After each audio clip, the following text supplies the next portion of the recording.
அடுத்ததா நம்ம பார்க்க போற படம் பாத்தீங்கன்னா மௌன ராகம் படம் 1986ல வந்து தமிழ்ல ரிலீஸ் ஆகுது. எல்லாருக்குமே தெரியும் மௌன ராகம் படம் வந்துட்டு எந்த அளவுக்கு ஹிட் அப்படின்னு சொல்லிட்டு. ஏன்னா கார்த்திக், மோகன், ரேவதின்னு சொல்லிட்டு பெரிய பெரிய பட்டாளங்கள்லாம் நடிச்சுப்பாங்க. அது மட்டும் இல்லாம இந்த படத்துல இருக்க பாடல்கள் எல்லாமே சூப்பர் டூப்பர் ஹிட் கொடுத்துச்சு. சோ இந்த படத்தை வந்து பாத்தீங்கன்னா சந்திரோதயா அப்படின்னு சொல்ற பேர்ல 1999ல வந்துட்டு சிவராஜ்குமார் அவர்கள் கன்னடத்துல கொடுக்குறாங்க. அங்கேயும் நல்லாவே சூப்பர் டூப்பர் ஹிட் கொடுத்துச்சுன்னே சொல்லலாம். அடுத்த படமா பாத்தீங்கன்னா கோகுலத்தில் சீதை. இந்த படம் கார்த்திக் அண்ட் சுப்புலட்சுமி இவங்க 2 பேரும் நடிச்சிருப்பாங்க. இந்த படம் வந்து 1996ல வந்து தமிழ்ல ரிலீஸ் ஆகுது.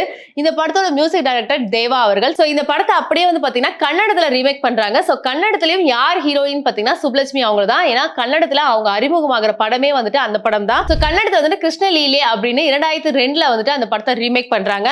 அந்த படமும் பாத்தீங்கன்னா நல்ல ஒரு வரவேற்பு பெற்றுச்சுன்னே சொல்லலாம். அடுத்த படம் பாத்தீங்கன்னா பாண்டித்துரை 1992ல வந்துட்டு இந்த படம் ரிலீஸ் ஆகுது. இந்த படம் வந்து பாத்தீங்கன்னா குஷ்பு அண்ட் பிரபு இவங்க 2 பேரும் நடிச்சிருப்பாங்க. சோ அந்த ஒரு காலகட்டத்துல வந்து பாத்தீங்கன்னா குஷ்பு அண்ட் பிரபு அவங்களுடைய படங்களுக்கே வந்து பாத்தீங்கன்னா தனியான ஒரு ரசிகர்கள் இருந்தாங்க. சோ கண்டிப்பா போய் பார்த்து அந்த படத்தை வந்து பயங்கர சூப்பர் டூப்பர் ஹிட் கொடுத்திருப்பாங்க. அதனாலவே வந்து பாத்தீங்கன்னா அந்த ஒரு காலத்துல குஷ்பு அண்ட் பிரபு இவங்க 2 பேர் வந்து நிறைய படங்கள் பண்ணாங்க. சோ அப்படி பண்ணும்போது இந்த பாண்டித்துரை இந்த படம் வந்து நல்ல ஒரு ஹிட் கொடுத்துச்சு. அதனால வந்து பாத்தீங்கன்னா பாண்டித்துரை இந்த படத்தோட மியூசிக் டைரக்டர் யாரும் பாத்தீங்கன்னா இளையராஜா அவர்கள். சோ அதனாலேயே வந்து பாத்தீங்கன்னா இந்த படத்தை வந்துட்டு கன்னடத்துல ரீமேக் பண்றாங்க. பாமா பாமைடா அப்படின்னு 2001ல வந்துட்டு படத்தை ரிலீஸ் பண்றாங்க. அந்த படத்துல வந்துட்டு ரம்பா அவங்க வந்துட்டு ஹீரோயினா நடிக்கிறாங்க. சிவராஜ்குமார் தான் சூப்பர் ஹீரோவா நடிக்கிறாரு.